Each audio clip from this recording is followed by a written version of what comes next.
The last week of the NFL regular season is upon us, and if you're setting your fantasy lineups, there's a good chance you made it to your league's championship. So let's get that trophy. Let's get those bragging rights. And here to help us do that, Michael Fabiano, Sports Illustrated senior fantasy football analyst, has his start and sit players for Week 18. And we're going to start with the quarterbacks. Fabs, you got two starts that if you were asking me in the beginning of the year, no way would I want these guys in my championship lineups. But here we are, talking about Trevor Lawrence and Geno Smith. It's been a strange season, that is for sure. And Trevor Lawrence is playing on Saturday. He's got a great matchup against the Titans.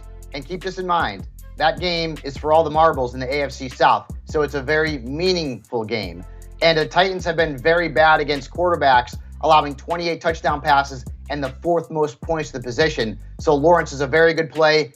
And Geno Smith, hey, listen, the Seahawks still have a shot to make it to the postseason. So it's a meaningful game for Seattle. They play in the late window. They play against the Rams. Their defense has allowed at least 16.7 fantasy points to four different quarterbacks since Week 11. Two of those quarterbacks went over 22 points. Week 18, you want to play those dudes who have something to play for. And certainly Geno Smith has something to play for, as does Trevor Lawrence. All right, let's talk about the quarterbacks that you don't want to see in people's lineups this week. That's Jared Goff on the road in Lambeau and Deshaun Watson, who's going up against the Steelers.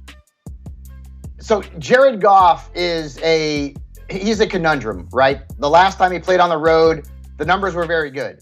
But he's really had only one good game on the road all season long. And that's been a problem, right? The Packers have a very good pass defense. Now this game, too, is for a playoff berth. So both teams are going to come out high intensity. I like Rodgers a little bit more than I like Goff this week, though. The Lions defense not nearly as good as Green Bay's against the pass. And then moving on to the second quarterback on the list, and we're talking about Deshaun Watson here. He had a good game last week. I get it. 3 touchdowns. He had 9 completions the entire game. And Pittsburgh has a shot to make the playoffs. So they're going to come out and play hard. And this is a home game for the Steelers. I just don't trust Deshaun Watson at this point, not in championship week. All right, let's move over to running backs. Fabs, you got 2 here. Tell the people why they should trust Cam Akers and DeAndre Swift in Week 18. Akers has been good. Look at his numbers. I mean, he's been tremendous. He's the guy that we all thought he was going to be like last year, suddenly. Right at the right time for fantasy managers. 13 or more points in 4 of his last 5 games. He's had 1 game with over 34. He's got the Seahawks. The Rams aren't playing for anything, but their defense has given up the second most points to running back. So I like Cam Akers. And then DeAndre Swift. Now, the Lions' backfield has driven us nuts all year long. Last week, Swift and Jamal Williams were both phenomenal. I think they're both flex plays this week. Maybe Swift is an RB2 against the Packers. They've allowed 12 or more fantasy points to running backs 13 times, including 5 who've gone over 19 points. So DeAndre Swift, I know it's a risk, but I'm still playing him this week in a meaningful game. 2 running backs that made your sit list. Alvin Kamara against the Panthers. Brian Robinson against the Cowboys.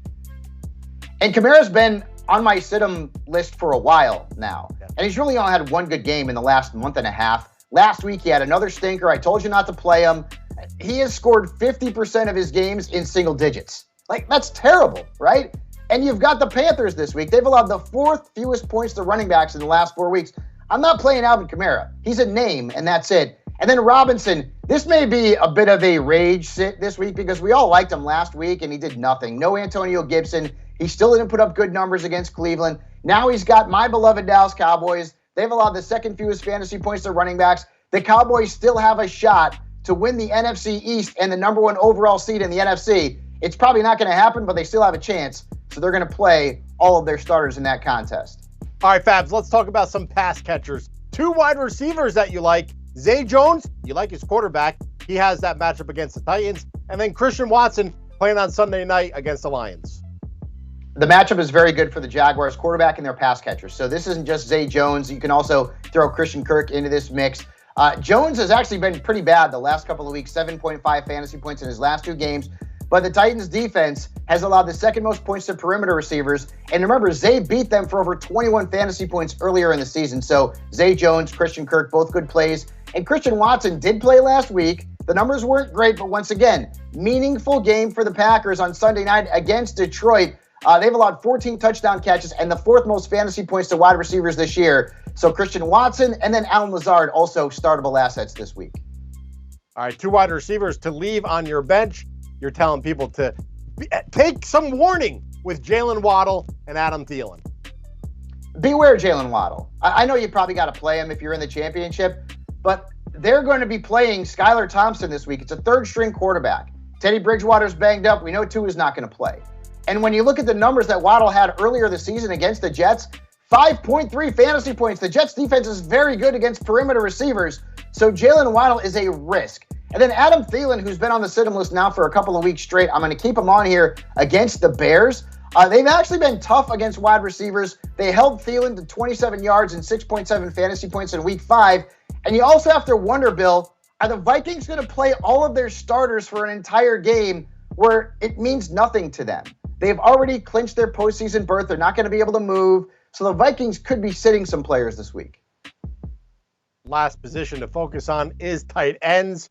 2 starts. You like Evan Ingram? Hey, you like Trevor Lawrence? You like Zay Jones? Let's get another Jaguar in there. And then Tyler Higbee, who's going up against the Seahawks. This is like a start 'em and sit 'em to Fred Taylor's heart, right? And Fred Taylor, by the way, does play fantasy football. But Evan Ingram, who he burned us last week, but you got to give him credit. He's been very good for most of the second half of the season. Last week, he gave you a stinker. But once again, the Titans are bad against receivers, whether it's wide receivers or tight ends. They've allowed the 5th most points to tight ends, and Ingram beat him for almost 40 points back in week 14. So Ingram is a must start. And Tyler Higbee, another tight end who burned us last week. The numbers were not great, but he's got a good matchup against the Seahawks. Their defense has allowed at least 10.8 fantasy points to tight ends 12 times, including 3 who've gone over 14 points in the last 3 weeks. So start Tyler Higbee, who is a popular target for Baker Mayfield. And the tight ends that should be on people's benches, Pat Freiermuth of the Steelers and Noah Fant of the Seahawks. And typically I like Freiermuth. He's been steady Eddie for most of the season, but I don't love the matchup against the Cleveland Browns. They've been very tough on tight ends. Looking at the numbers, 6 fewest points allowed to that position. And back in week 3, Freiermuth was held to 6.1 points by this Cleveland defense. And Hunter Henry going up against the Buffalo Bills. Henry's coming off a pretty good game, 10.2 points, but typically he does not get you into double digits. The Bills have not allowed a tight end to score a touchdown all year long. Henry's going to be very touchdown dependent. It's not going to happen for him. Keep him on your bench. Get the full analysis from Michael Fabiano's start and sit list by every position. He goes deep for week 18. You can check all of that information, plus his player rankings. It's all up on SI.com.